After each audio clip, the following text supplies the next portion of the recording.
Very interesting in the story of L'Oréal is that the founder of L'Oréal, Nieuwsuur, was really an entrepreneur. He created this company, very useful products for the hair, and which became the world leader in cosmetics.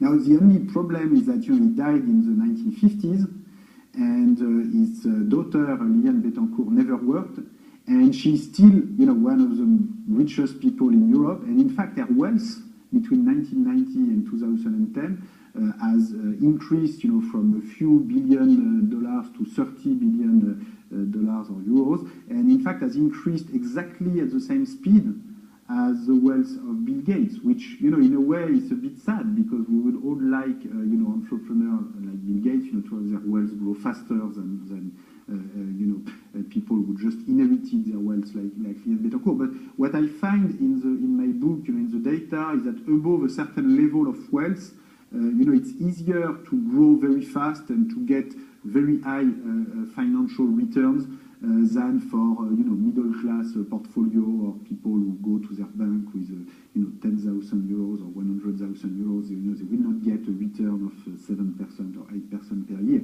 The overtone of his work is, and the title of the book, Capitalism in the 21st Century, is carries the notion that it is almost inevitable. And this is where there's a slight disagreement between me and Piketty. His description is absolutely right of what has gone on.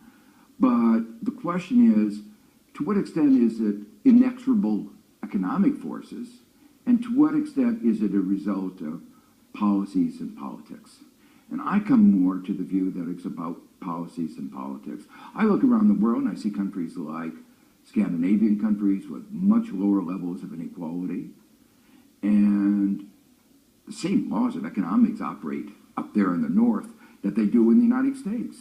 Well, I see something happening if everybody understands that this is not an issue to be left to others. This is not an issue to be left to economists or politicians or statisticians. This is an issue for all of us. And what I'm really trying to contribute to here is the democratization of economic knowledge.